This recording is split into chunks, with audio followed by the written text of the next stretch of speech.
La conferencia entonces es la confrontación de dos propuestas científicas desde lo económico, pero propuestas monetarias.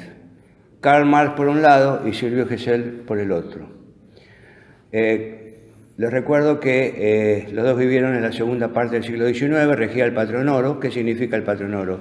Significa que tenemos en el Banco Central, por ejemplo, 1.000.000 de pesos oro, por dar una cifra cualquiera, en barras de oro o en oro amonedado, pero oro puro, y como el oro no puede circular como moneda porque sería muy incómodo, entonces hacemos circular papel moneda, que es papel que se imprime, como los billetes que conocemos nosotros, que están respaldados en esa cantidad. Es decir, que si tenemos 1.000.000 de oro depositado, tenemos que tener 1.000.000 de papel moneda circulando con el que hacemos las transacciones, ¿no? Si tenemos más moneda de papel que oro, vamos a tener inflación. Y si tenemos menos moneda de papel que oro, vamos a tener enfriamiento de la economía o un problema de contracción de la economía.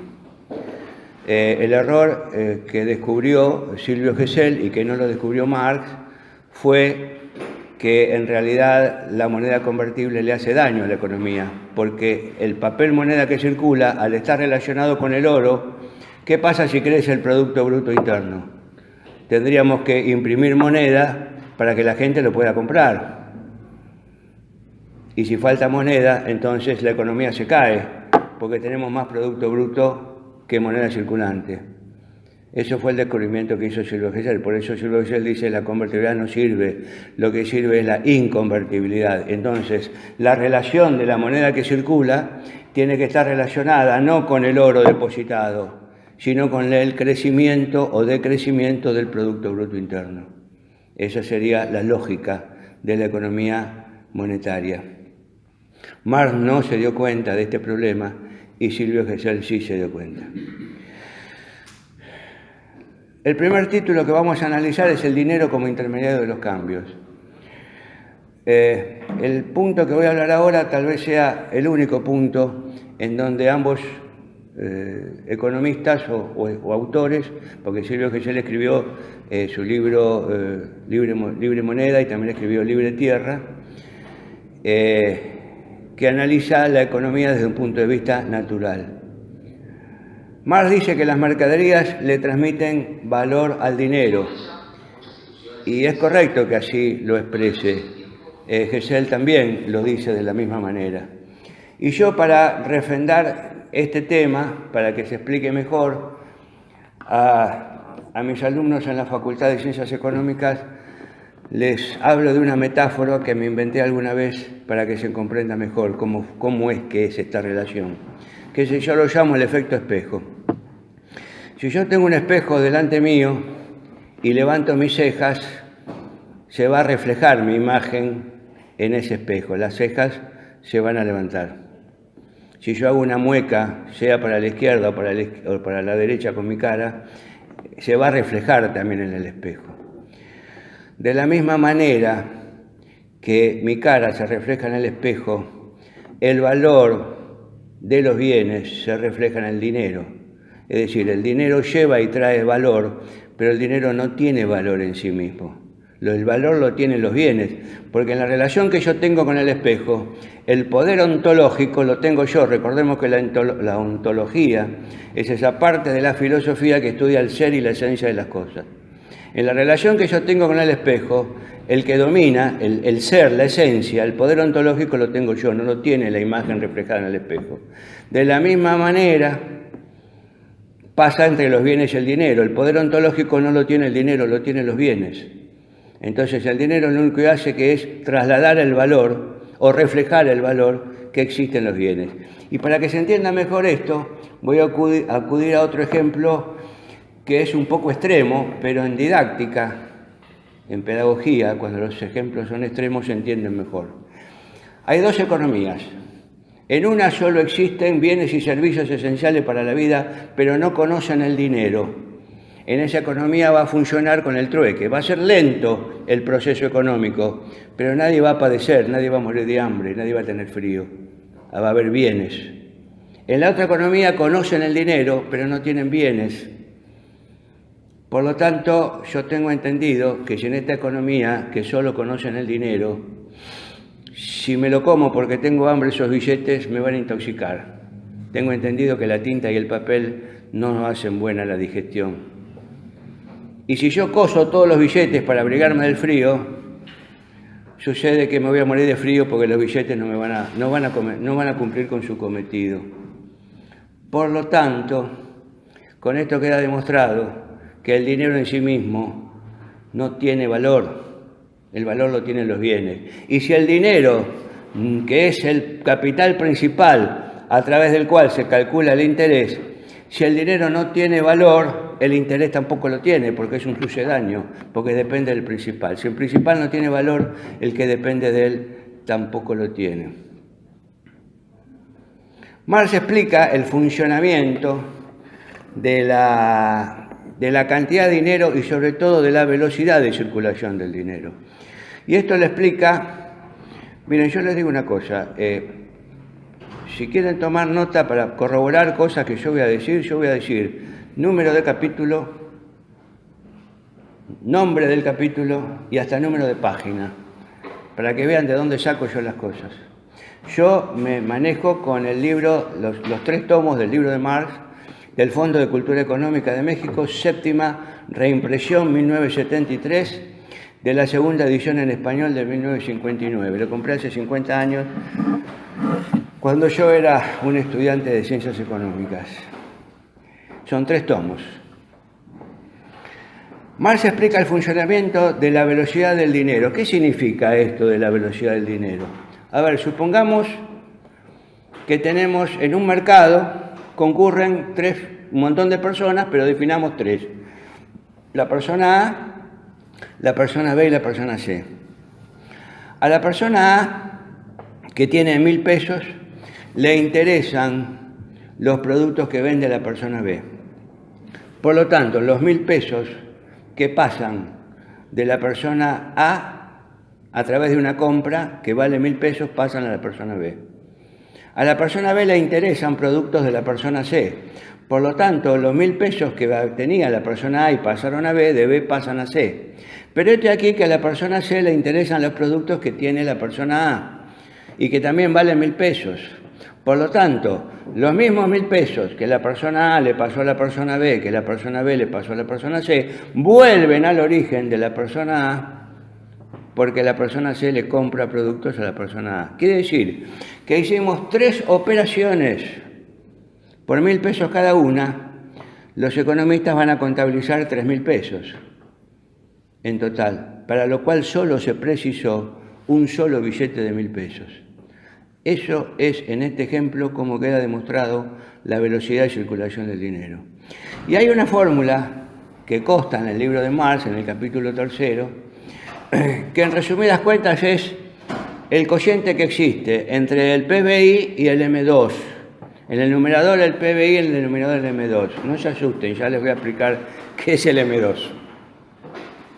El M2 es la cantidad de billetes en circulación en poder del público más las cuentas corrientes bancarias más la caja de ahorro. Esos 3 elementos sumados es lo que los economistas llaman el M2. Si nosotros dividimos el PBI por el M2, hallamos un número que nos da la cantidad de veces que circula el dinero en un momento dado.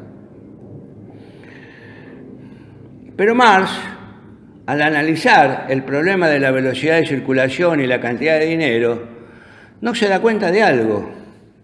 No se da cuenta que existe la emisión secundaria. Es decir, hay 2 clases de emisiones.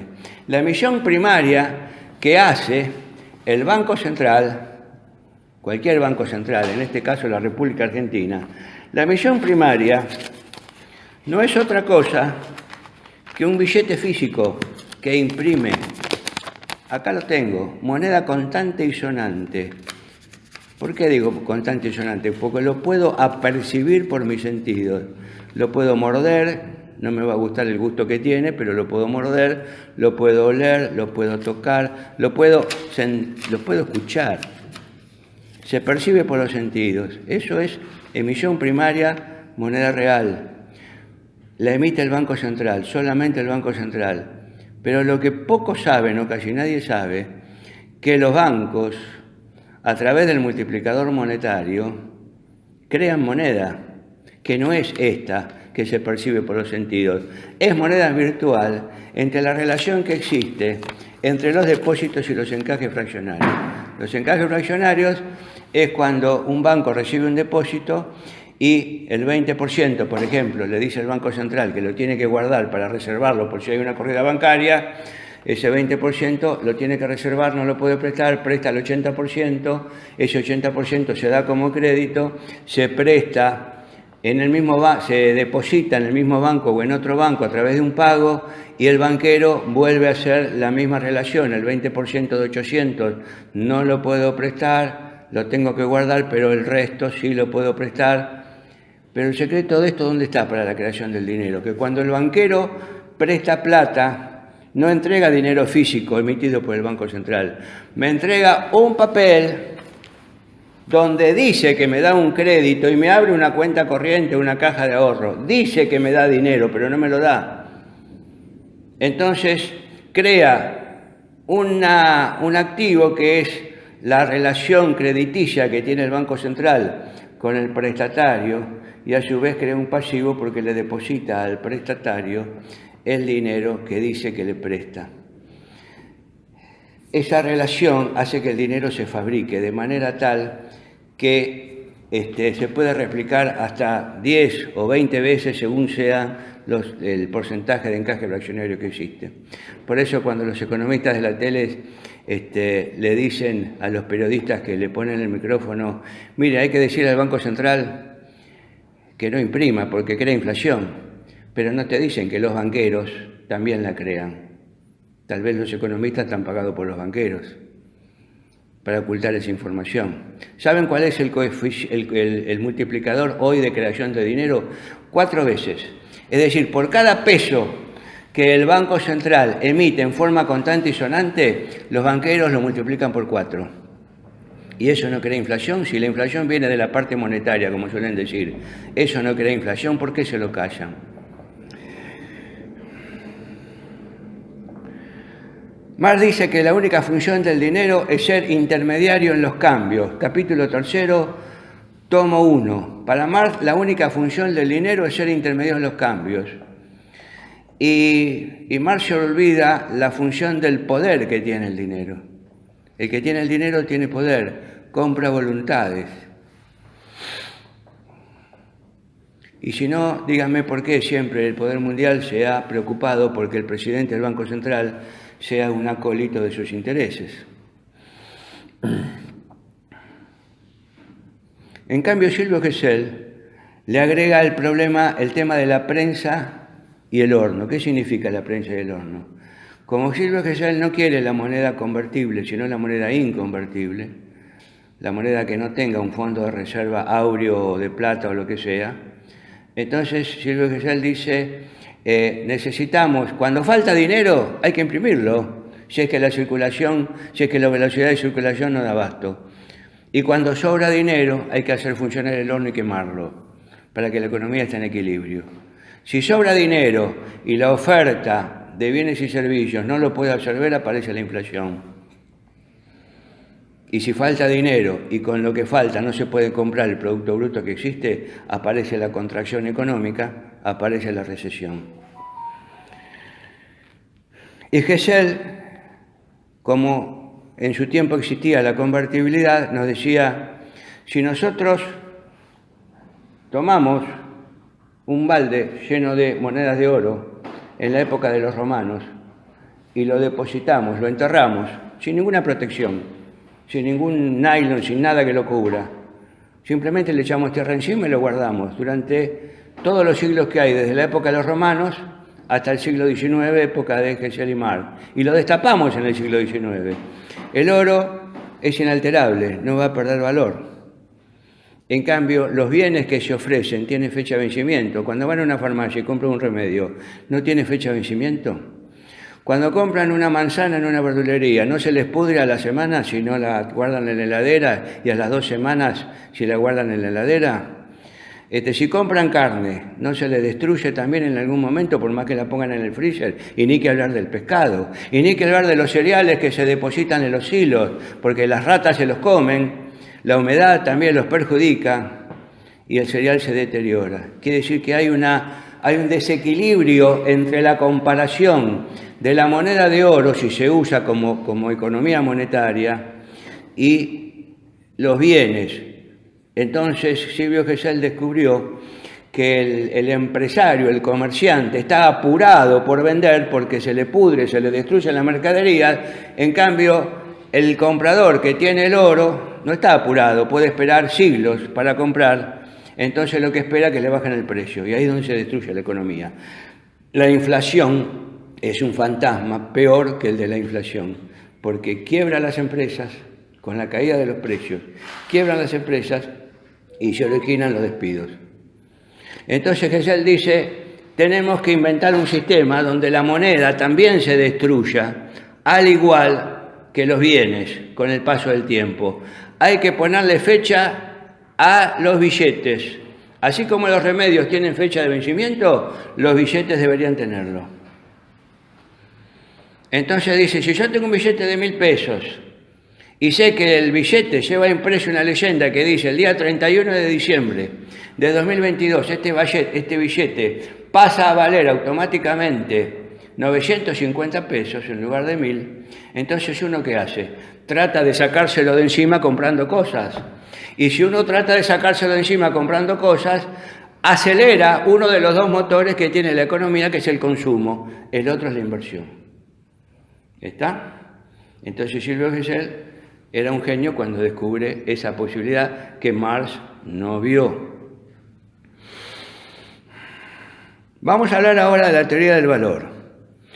¿Qué nos dice Marx sobre la teoría del valor? Dice, el valor surge del trabajo socialmente necesario. Esto lo dice en la sección tercera, capítulo quinto, página 141, denominado la producción de la plusvalía absoluta. Repito, el valor surge del trabajo socialmente necesario, según Marx, sección tercera, capítulo quinto, página 141, denominado la producción de la plusvalía absoluta. ¿Qué significa trabajo socialmente necesario? Voy a tratar de explicarlo con un ejemplo. A ver, si me pongo a fabricar una sartén y el mercado sabe que para fabricar esa sartén yo necesito 10 horas, se necesitan 10 horas, ese sería el trabajo socialmente necesario. Cualquier operario que se ponga a fabricar una sartén tendría que tardar no más de 10 horas, y yo tardo 12 horas. Hay 2 horas que no se consideran trabajo socialmente necesario. Y esas 2 horas las tengo que pagar yo de mi bolsillo porque soy un operario torpe que no sé adaptarme a lo que Marx considera el trabajo socialmente necesario. Por lo tanto, para Marx, el valor surge del trabajo socialmente necesario. Y nos habla también de la plusvalía. ¿Qué es la plusvalía para Marx? Para Marx la plusvalía es aquel exceso, aquel excedente económico que el operario, el proletario, hace con respecto a los bienes que producen y por los cuales cobra un salario. Dicho en términos más sencillos, al operario, según Marx, se le paga un salario, pero el operario produce bienes por valor mayor a ese salario. Esa diferencia que hay entre la producción del operario y el salario que cobra se llama plusvalía y se lo queda el empresario capitalista. ¿Estamos de acuerdo? Ahora bien, en este tomo 1 vemos que Marx está defendiendo perfectamente al trabajador, al proletario, como se le decía en esa época, ¿no? Para Gesell, el valor no existe, es un fantasma, existe el precio. Y yo les voy a dar un ejemplo de por qué Gesell piensa de esa manera. Supongamos que yo me pongo a fabricar, a construir un departamento porque lo quiero vender. Y de acuerdo con la cantidad de horas que me marca el mercado, que es el trabajo socialmente necesario, o días, sé que ese departamento se fabrica en 365 días, se construye en 365 días.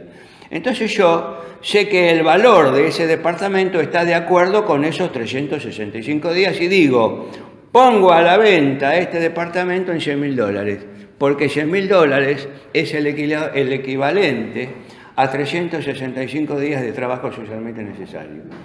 Resulta que tengo 5 años en venta el departamento y nadie me lo compra en $100.000. Pero recibí muchas ofertas en el curso de esos 5 años por $80.000. Entonces ahí hay una disfunción entre precio y el supuesto valor que le pone Marx.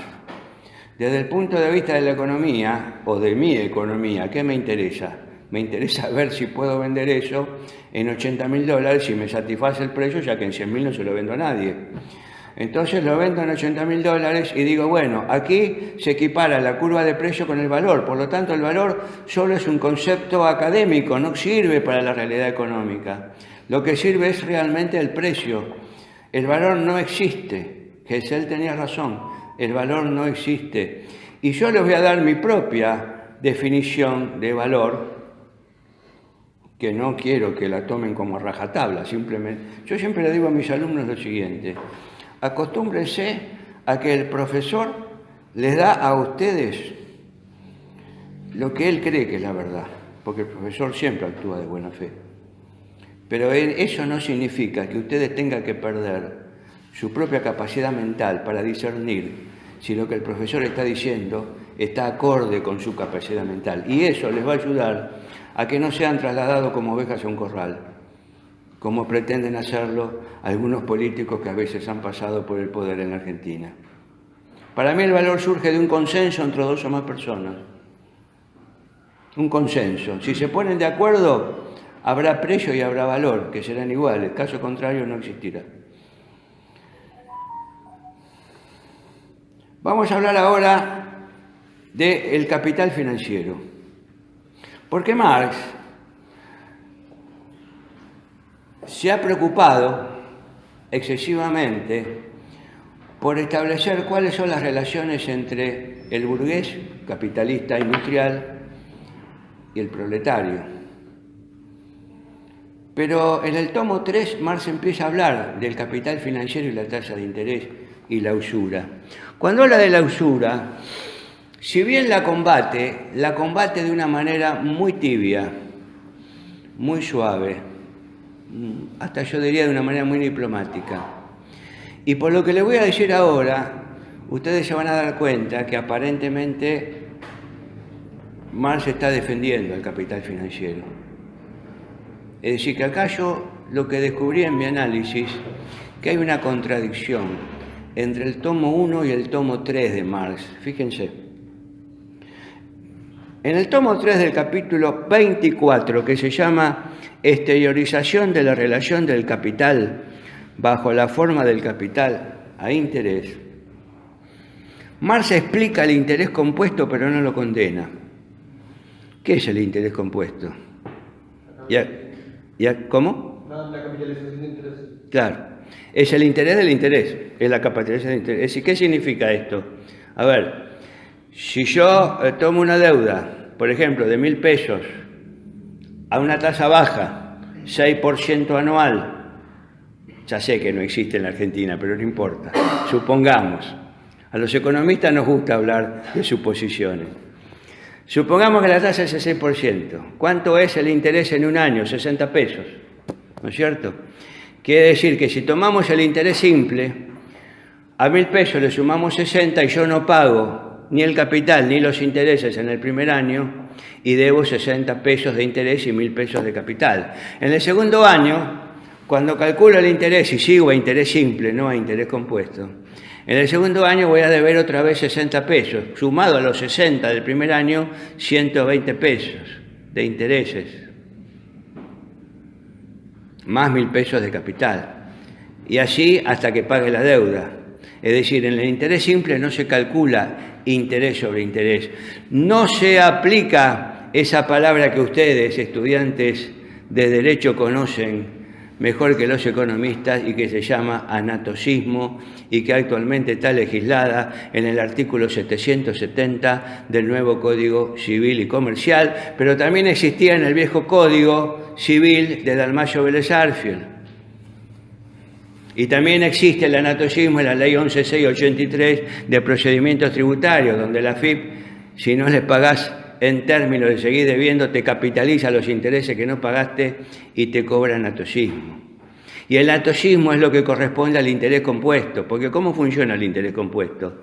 Esos 1.000 pesos que yo pido prestado, al final del año, la misma tasa del 6% son 60 pesos de interés.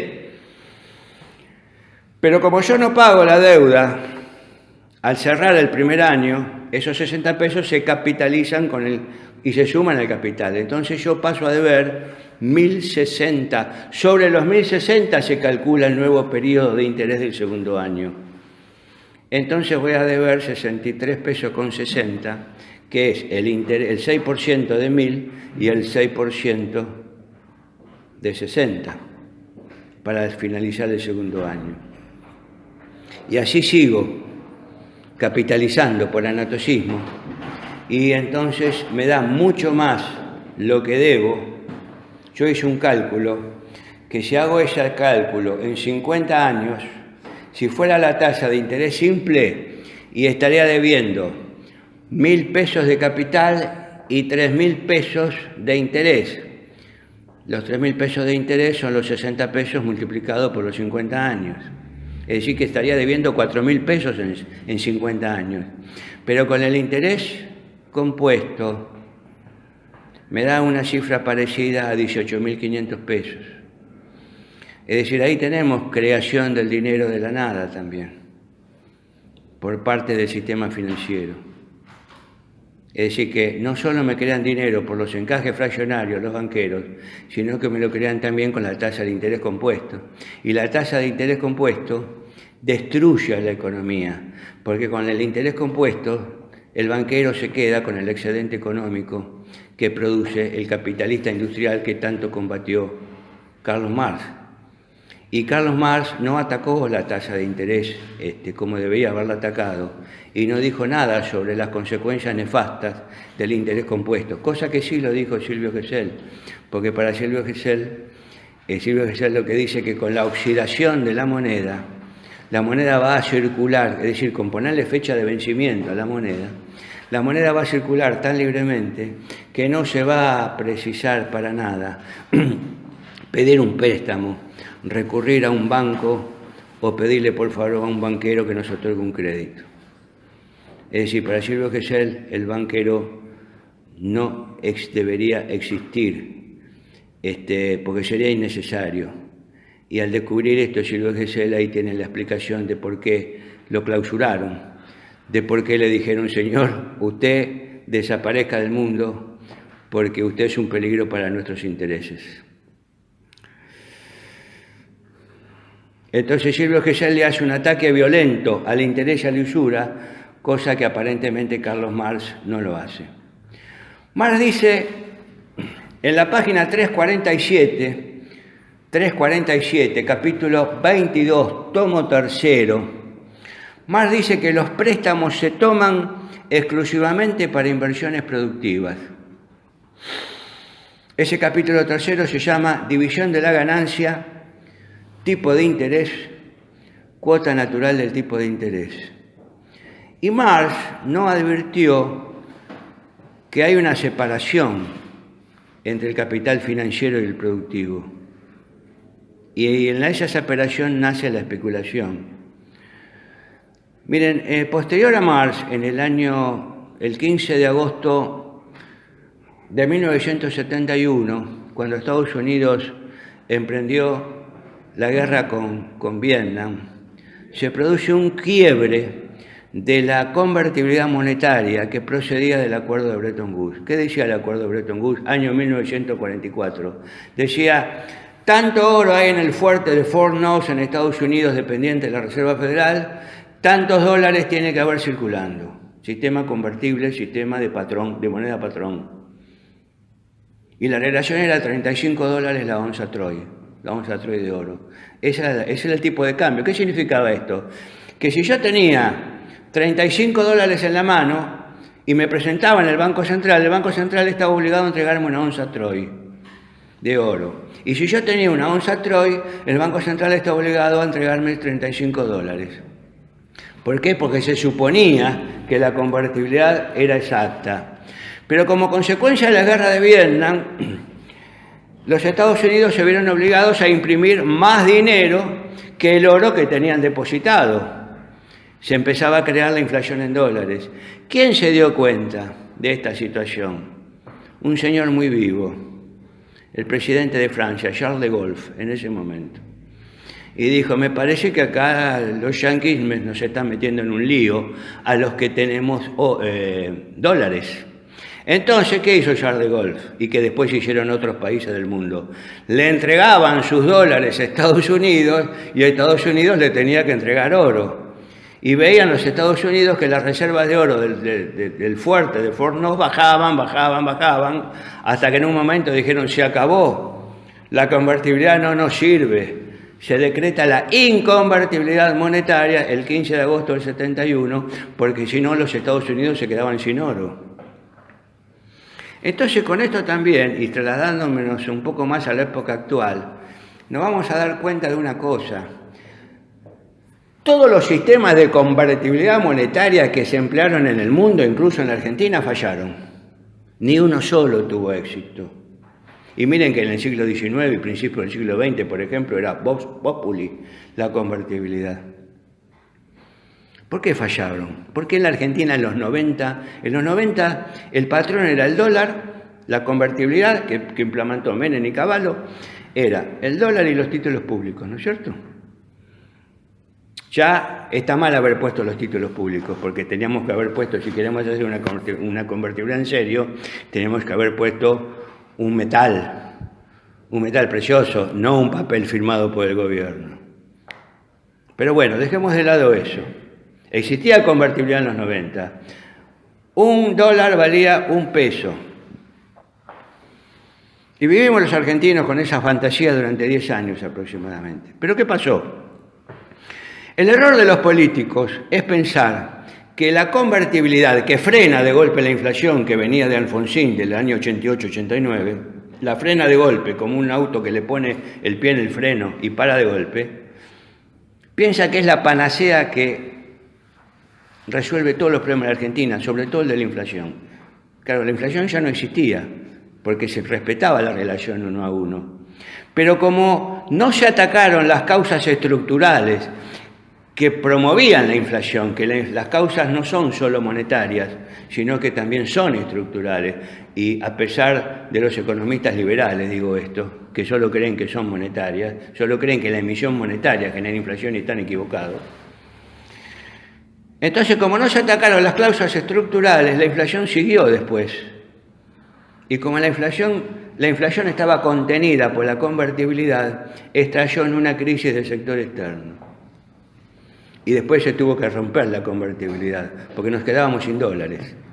Importábamos más de lo que exportábamos, se favorecían más las importaciones que las exportaciones. Había una apreciación de la moneda local que no la soportó la economía y hubo que devaluar.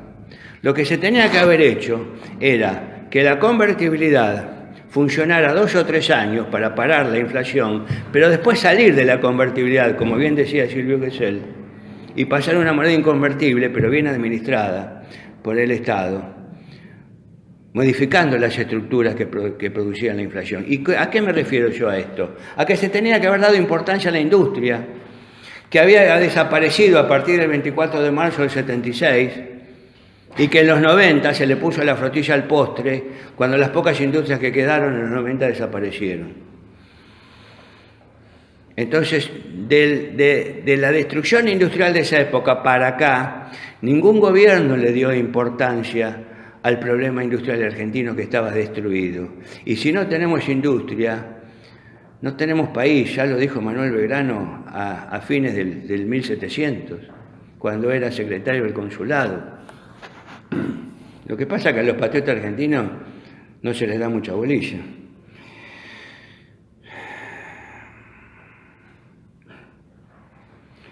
Señores, ¿qué significa que el capital financiero se separa del productivo? Significa que el dinero se crea a partir del dinero, no a partir de los bienes. Y ahí está el problema de las crisis económicas. Aparece entonces el quiebre del acuerdo de Bretton Woods del año 71, la fundación de la Trilateral Commission en el año 1973, ideada por Rockefeller, por la familia Rockefeller, una familia de banqueros yanquis de Estados Unidos, con apoyo de la familia Rothschild, que venía de Europa, y hacen un acuerdo económico para favorecer a 4 sectores del mundo, que son Estados Unidos, Europa, Japón y después se unió Canadá. El plan Baker de los 80, que no fue ninguna solución, sino que fue un perjuicio desde el punto de vista de lo que es la deuda externa. Y por último, el consenso de Washington de 1989, que a mi juicio es lo que dio la patada inicial para que se formara el llamado neoliberalismo económico, donde no solo se apoyaba en las propuestas liberales, donde el Estado tenía que ser presidente de la economía, sino que además decía que todas las empresas económicas que estaban bajo la tutela del Estado tenían que ser privatizadas.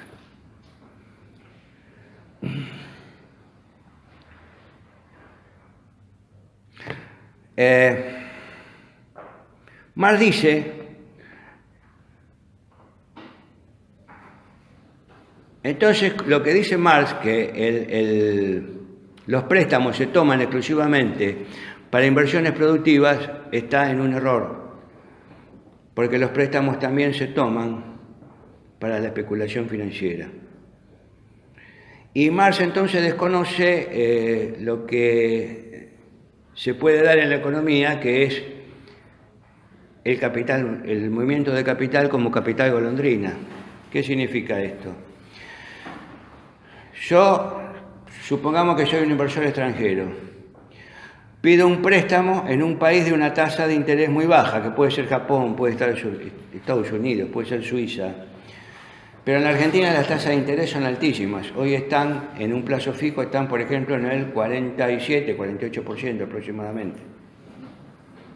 48%. Entonces yo pido un crédito en dólares en Japón, pago el 1%, supongamos, anual, traigo ese dinero a la Argentina, lo convierto a pesos, lo pongo a trabajar en pesos al 48% anual, y antes que venga una devaluación, paso los pesos a dólares y congelo los intereses que gané usurariamente hablando en moneda dura. Eso es el capital golondrina. ¿Por qué se le llama golondrina? Porque como la golondrina, al primer atisbo de frío vuela hacia otro sector donde sea más cálido. Y el capital es cobarde como la golondrina. El primer atisbo de devaluación convierte sus pesos en la moneda en que los trajo y se los lleva. El problema es que cuando se lleva la moneda, se lleva el capital más intereses. Por lo tanto, se lleva más moneda de la que trajo. Y ahí aparece la ruina del país. Eso Marx no lo vio.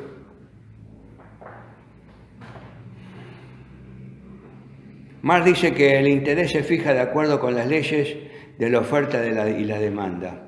Acá Marx está repitiendo lo que dice la economía clásica, donde se cortan las curvas de la oferta y la demanda, nace el precio de los bienes, de las cosas y también de la tasa de interés. Entonces Marx dice en el mismo capítulo y tomo, página 352, que el interés se fija de acuerdo con las leyes de la oferta y la demanda. Y yo me pregunto, en el año, cuando estaba el gobierno militar, el último gobierno militar, la segunda parte de la década del 70, el que iba a pedir un crédito al banco, ¿estaba en condiciones de discutir con el banquero la tasa de interés? cuando las industrias se estaban destruyendo y se le daba prioridad al capital financiero? Hoy mismo, sin ir más lejos, ustedes van a un banco y piden un préstamo y el banquero le dice: esta es la tasa de interés, tómelo, déjela. Ustedes no pueden discutir con el banquero la tasa de interés. Entonces, ¿por qué Marx me dice que el interés se fija de acuerdo con las leyes de la oferta y la demanda? Mentira. La tasa de interés la pone el banquero. Si te gusta, la aceptás. Si no te gusta, andate a otro lado a ver si te atienden. Gesell, en cambio, elimina al prestamista, elimina al banquero, porque lo reemplaza por la velocidad de circulación que, como dije antes, proviene de la oxidación de la moneda. Y acá yo encontré dos contradicciones graves de Marx. Contradicción número 1, página 346, tomo 3. Fíjense, como siempre, el tomo 3 se contradice con el tomo 1. El tomo 1 protege al proletario. El tomo 3 protege al capital financiero. Página 346, repito, tomo 3, capítulo 24. Se llama exteriorización de la relación del capital bajo la forma de capital de interés. Fíjense lo que dice, lo voy a leer. El bajo interés corresponde a los periodos de prosperidad y el alto interés se da en los periodos de crisis. Es correcto esto. Pero a continuación dice: pero también el bajo interés puede coincidir con la paralización de los negocios y un interés alto con un estado de crecimiento y animación. Se contradice la segunda frase con la primera. Lo voy a repetir, a ver si lo entendemos bien. El bajo interés corresponde a los periodos de prosperidad y el alto interés se da en los periodos de crisis. Y a continuación dice: pero también el bajo interés puede coincidir con paralización de los negocios, con crisis, y un interés alto con un estado de creciente animación. La segunda frase contradice a la primera. Sería bueno que Marx se ponga de acuerdo con él mismo antes de escribir el libro Capital. Contradicción número 2, página 360/361, tomo 3, capítulo 23. Se llama El interés y la ganancia del empresario. El interés es la plusvalía de la simple propiedad del capital. Repito, el interés es la plusvalía de la simple propiedad del capital. Pero ¿cómo, señor Marx? Usted me dijo que en el tomo 1 que la plusvalía surgía de la diferencia que hay entre lo que produce el operario y su salario. Y ahora me dice que el interés también produce plusvalía porque la produce el capital.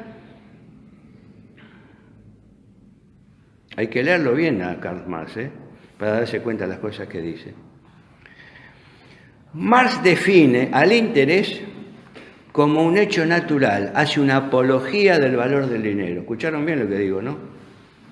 Y ahora se van a dar cuenta por qué Marx coincide en que el capital financiero y el interés trabajan de acuerdo a cómo trabaja el orden natural de la naturaleza. Como no vamos a discutir cómo hace las cosas de la naturaleza, tampoco vamos a discutir cómo hace las cosas el capital financiero, ya que la estamos comparando con la naturaleza, ¿no es cierto? Tomo 3, capítulo 24, página 374. Exteriorización de la relación del capital bajo la forma del capital a interés se llama. Fíjense lo que dice, lo voy a leer. En el capital a interés aparece, por tanto, en toda su desnudez, este fetiche automático del valor que se valoriza a sí mismo. Primero usa la palabra fetiche, lo cual nos da a entender que hay una especie de misterio en la creación, en las relaciones que hay entre el capital y el interés. Mire, yo los invito a que con la mente viajemos a la Plaza de Mayo. Tenemos la Casa de Gobierno. ¿Qué hay a la derecha? Si nos ponemos de espalda a la Casa de Gobierno, ¿qué hay a la derecha? ¿Alguien se acuerda? El Banco Nación. Muy bien, el Banco Nación. ¿Y cuál es la estructura arquitectónica del Banco Nación? ¿A qué se parece la estructura arquitectónica del Banco Nación? ¿No se parece a un templo griego? las columnas dóricas, las escalinatas, parecido a la facultad esta.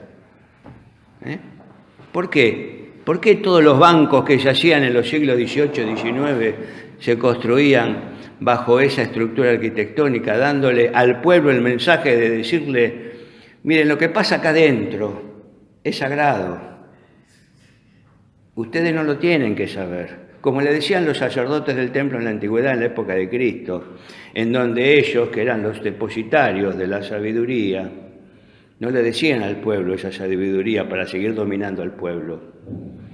En esa época los sacerdotes, que querían, los estudiantes de ser sacerdotes del templo, se llamaban iniciados.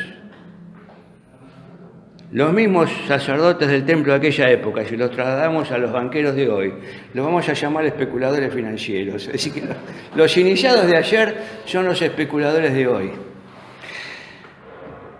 ¿Qué le dice el banquero al pueblo? Le dice, mire, si usted va a transponer esta fachada, usted tiene que entender que los problemas financieros son demasiado complejos para que usted los comprenda.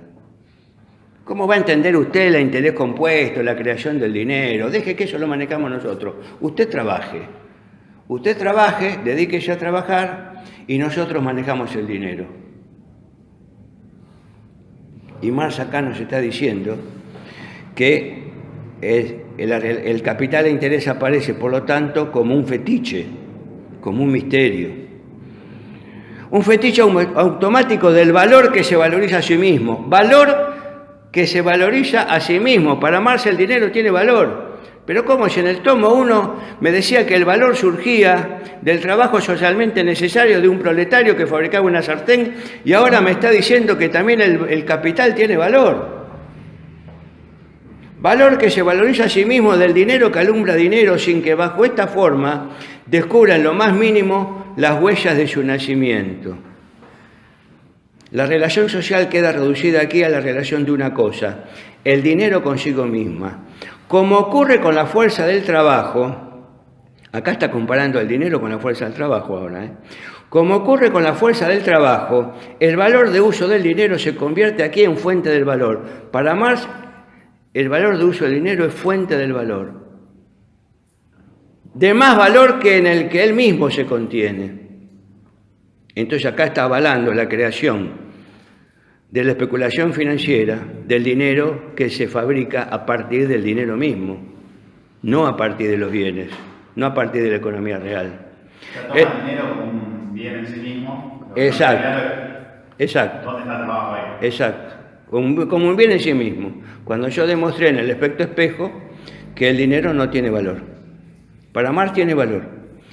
El dinero como tal es ya potencialmente un valor que se valoriza a sí mismo, lo acaba de decir el alumno.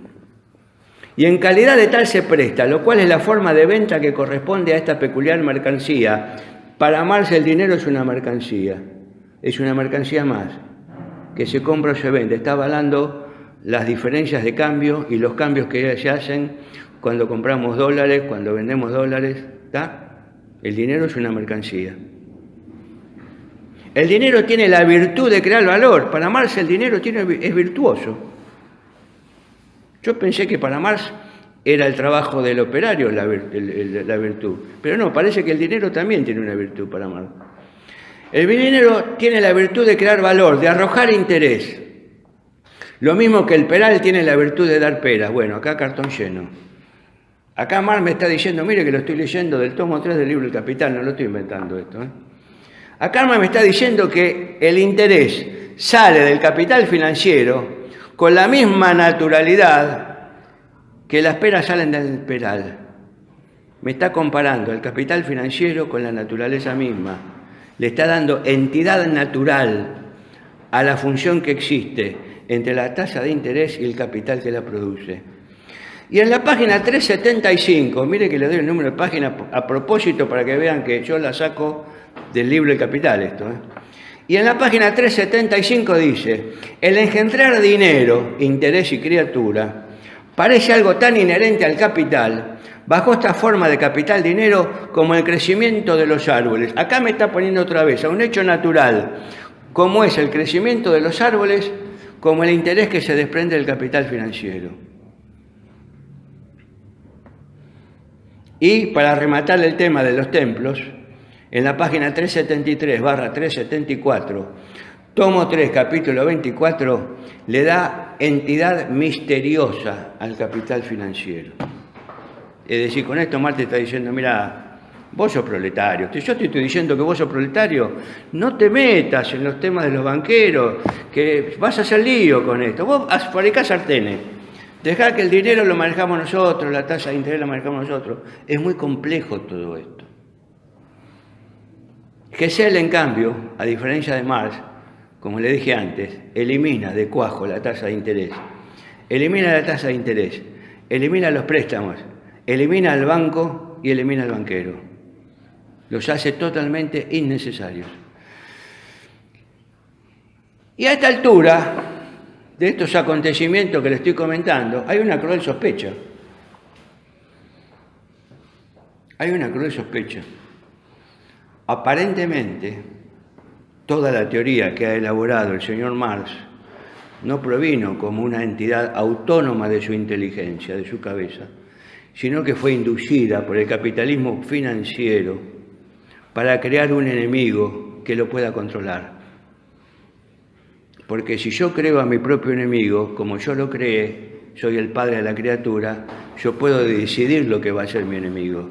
Pero si mi enemigo nace solo, yo no lo puedo controlar. Aparentemente hay un contubernio entre Marx y el capital financiero. En el tomo 3 aparecen todas esas bondades hacia el capital financiero que se contradicen en el tomo 3 con el tomo 1. Pero yo les voy a dar unos indicios probatorios de lo que les estoy diciendo. Hay una página web que se llama... ¿Hay para escribir ahí? No hay nada, ¿no? No hay... ¿Tiene?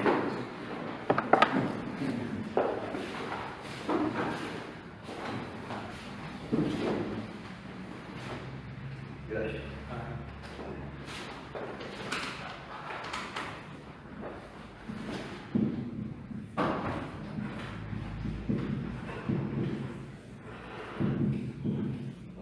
Gracias. Se llama Doser.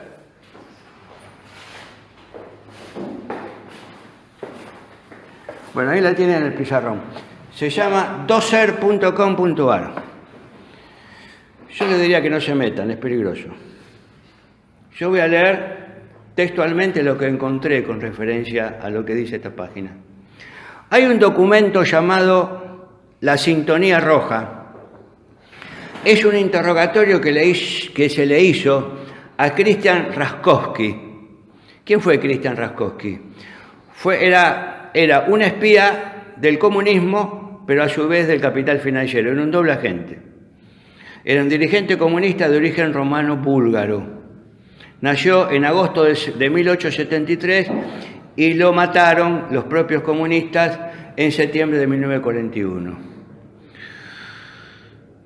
Entonces, hay un documento llamado La Sintonía Roja, es un interrogatorio que le hizo a Christian Raskowski, la policía secreta stalinista. Raskowski era un agente de los Rothschild, la gran banca internacional de los Rothschild. El texto se halla disponible en Fourth Reich of the Rich, el cuarto Reich de los ricos, de Des Griffin. Este documento revela y explica el verdadero significado de la revolución comunista. Fue eliminado muchas veces de la red, se puede conseguir en Deep Web, pero no es aconsejable meterse allí, excepto desde otra PC que no sea la propia. ¿No? Le pueden hacer bolsa la PC, tengan cuidado. A Raskowski, cuyo verdadero nombre era Chaim Rakover, lo condenaron a muerte cuando tuvo lugar la purga de la fracción trotskista del partido. Y escuchen lo que viene ahora. Durante el proceso, le contó a su interrogador que los banqueros crearon un Estado comunista como una máquina de poder total sin precedentes en la historia, en lo que fue la vieja URSS. SS, la Unión de Repúblicas Socialistas Soviéticas. Aparentemente, Raskowski está develando que la creación del Estado comunista en la Rusia comunista fue un invento del capital financiero. Le voy a dar otro indicio. Después de la caída del muro de Berlín, ¿qué desaparece? ¿Qué desaparece? La Unión Soviética, ¿no es cierto? Con la perestroika y todo eso. Ahora, la caída de la Unión Soviética es el único caso inédito en todo el mundo, en la historia del mundo, donde un poderosísimo imperio, igual que el de Estados Unidos, se cae sin disparar un solo tiro y sin derramar una sola gota de sangre. No hubo una revolución que hizo caer a la Unión Soviética, lo que aparentemente hubo una orden que vino desde un poder superior, que podríamos llamar tal vez capital financiero, que dijo, bueno, la Rusia comunista ya no nos sirve más, se agotó el modelo, ahora lo vamos a suplantar por una idea nueva, que es la guerra entre el cristianismo y el islam. La Rusia comunista se cayó y no hubo necesidad de disparar un solo tiro. Es extraño, no me digan que no es extraño. ¿Quieren otro indicio? Préstame.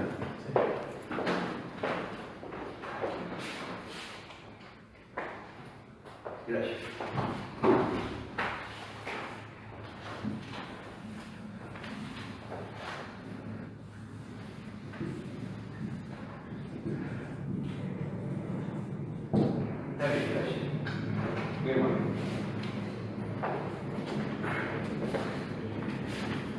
Ahí acabo de escribir en el pizarrón lo que son los ciclos económicos. Es decir, la cresta superior es el punto de auge, es el punto de la economía, está en su nivel más alto. La cresta inferior, cuando se cae la curva, es el momento de crisis en que se cae la economía capitalista para después rebotar, a veces rebota en forma de B corta o a veces rebota en forma de U. Y sube otra vez hasta buscar otra vez la cresta superior. Y se repite así en un promedio de cada 50 años, vamos navegando en el sistema capitalista desde un punto de auge hasta un punto de crisis para volver a un punto de auge, para un punto de crisis. Nikolai Kondratiev, un ruso comunista que vivió allá por los años 20, le tocó timbre al Politburó y le dijo, le vengo a decir un anuncio. Era un economista, un estadígrafo de renombre. Acabo de descubrir el talón de Aquiles del sistema capitalista, le dice. Acabo de descubrir que el sistema capitalista cada 50 años en promedio se cae, sube, se cae, sube. Tenemos que aprovechar esta situación para destruir de una vez al sistema capitalista. Con este dato podemos llegar a destruir el sistema capitalista. ¿Qué le pasó a Nikolai Kondratiev? Sus propios compañeros lo mandaron a Siberia y ahí se murió. ¿Pero cómo lo mandaron a Siberia? Si era el que le estaba dando la fórmula de destruir al enemigo. ¿Era realmente el enemigo el sistema capitalista? ¿Por qué lo mandaron a Siberia a Kondratiev y no le dieron ni 5 de caso de lo que estaba planteando? Y después tienen otro tema con respecto a esto que estoy hablando, que lo van a encontrar en el libro de Anthony Sutton con doble T, Wall Street y la Revolución Bolchevique, se llama el libro.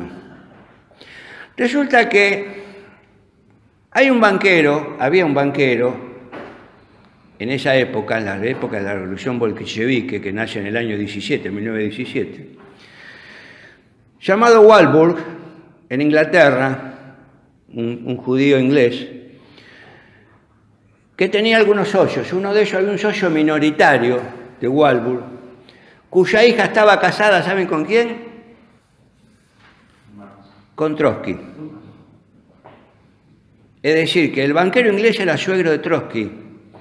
¿Cómo piensan ustedes que se financió la revolución bolchevique? Con dinero inglés, proveniente de la banca inglesa de los Warburg. Es decir, que el comunismo ruso tuvo que pedirle prestado para financiar su revolución comunista a los ingleses, a los banqueros ingleses.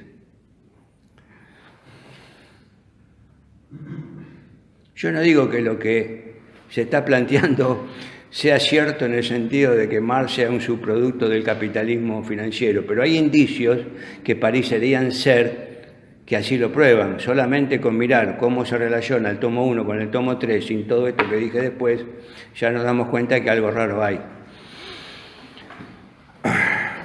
Marx dice que la tasa de interés surge del capital industrial. ¿Qué dice Marx? ¿Dónde lo dice? Lo dice en el tomo 3, capítulo 22, página 344. Se llama División de la ganancia, tipo de interés, cuota natural del tipo de interés. Dice, la cuota de interés depende de la ganancia del capitalista industrial, donde el límite máximo del interés es la ganancia misma.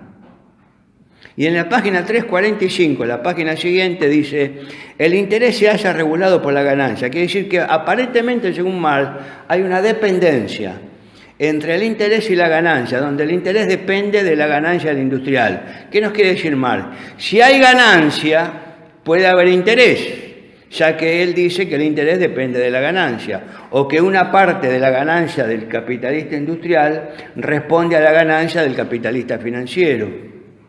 Si hay ganancia, hay interés. Si no hay ganancia, no hay interés.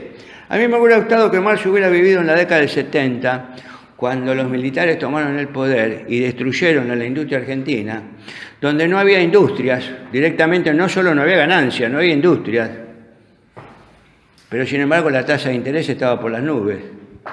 Me parece que las predicciones de Marx estaban equivocadas.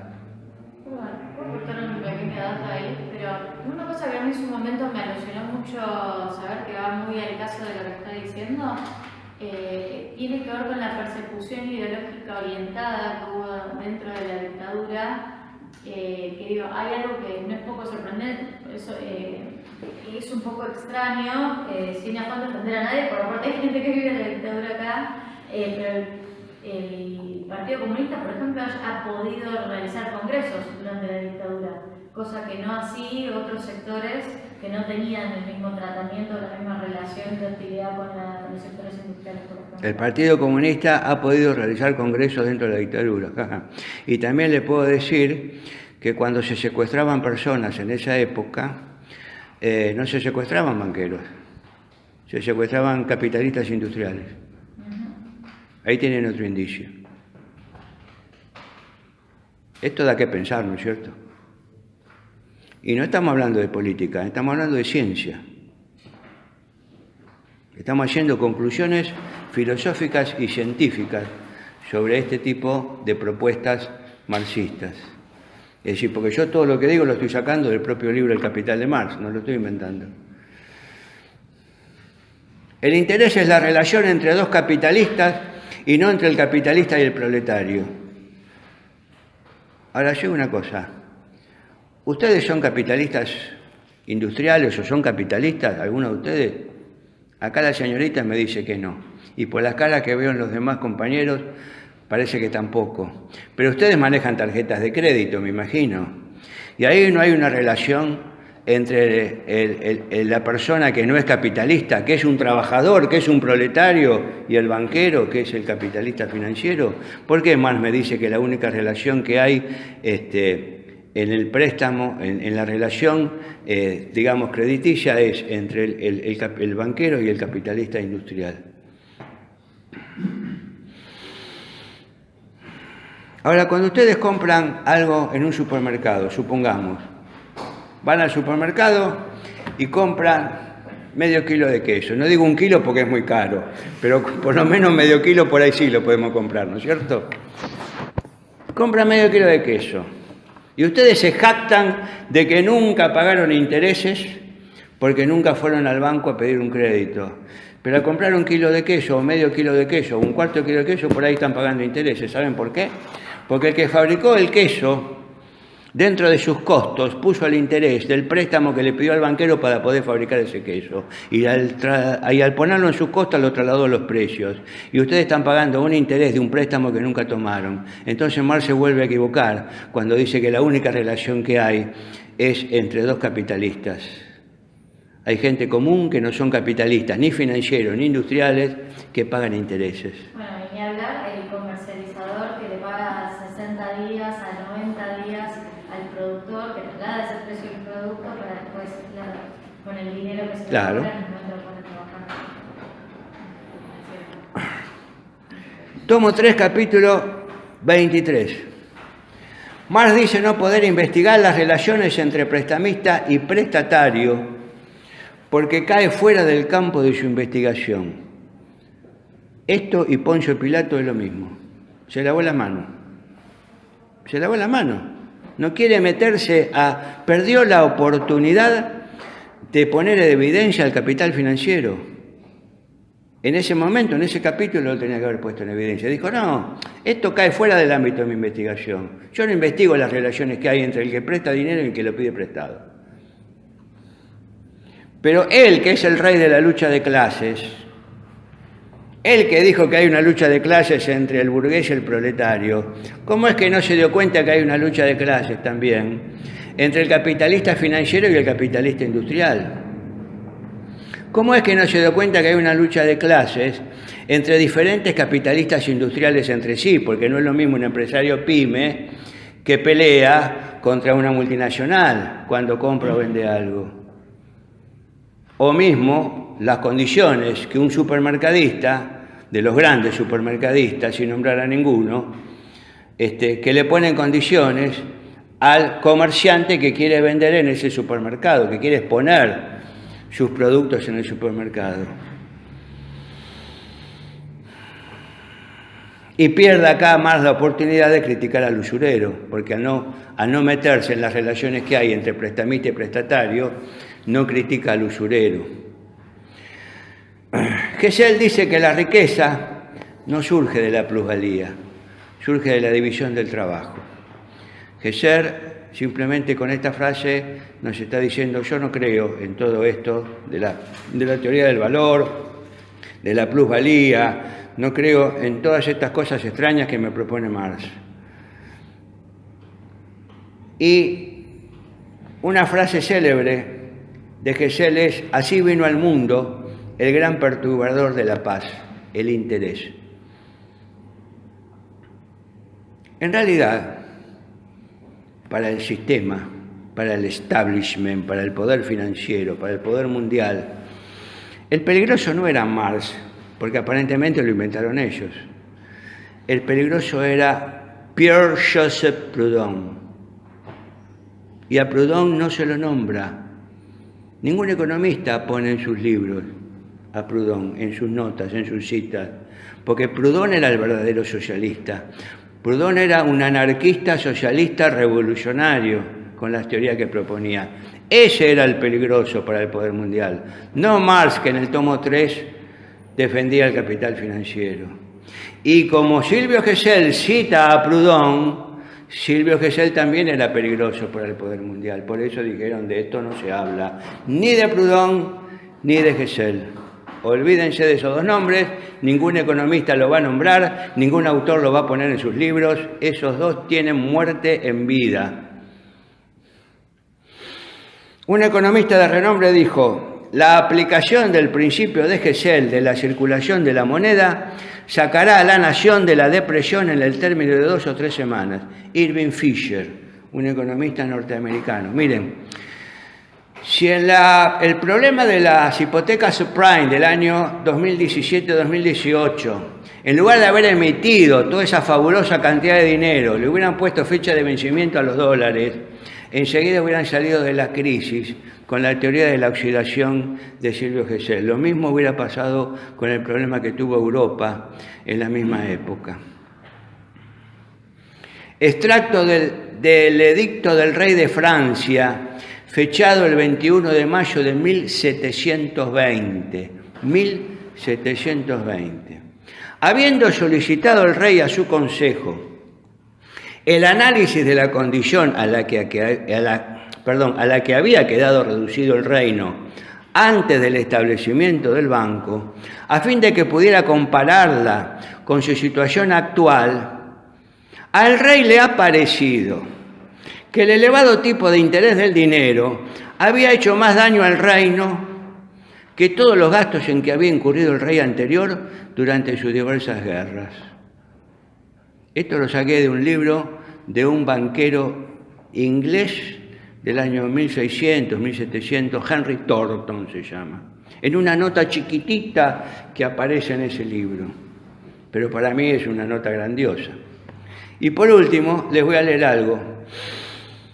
En un periódico de Berlín, Silvio Gesell escribió en 1919, al finalizar la Primera Gran Guerra Mundial: a pesar de la sagrada promesa que todos hacen de que la guerra será desterrada de una vez por todas, a pesar del grito de millones, nunca más una guerra, a pesar de todas las esperanzas de un futuro mejor, debo decir que si continúa operando el sistema monetario actual basado en el interés y el interés compuesto, me atrevo a predecir que en menos de 25 años estaremos sumidos nuevamente en una gran guerra, peor que la anterior.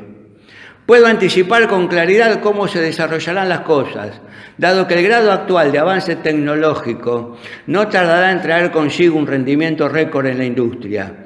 La formación de capital será rápida, pese a las enormes pérdidas sufridas en la guerra, y la sobreoferta redundará en un descenso de la tasa de interés. Por consiguiente, los individuos comenzarán a acumular capital. Las actividades económicas descenderán y un número cada vez mayor de desempleados recorrerá las calles. En el seno de las masas descontentas irán cuajando ideas extremas, revolucionarias, y proliferará la planta venenosa llamada supernacionalismo. Ninguna nación tendrá comprensión por la otra y el resultado inevitable será otra guerra. Ahora bien, ¿alguien piensa que Gesell se equivocó cuando anunció esto apenas 20 años antes de iniciarse la Segunda Guerra Mundial? Su yerro fue de apenas 5 años. No solo fue un gran economista, también fue un gran visionario. Bueno, eso es toda la clase. Gracias.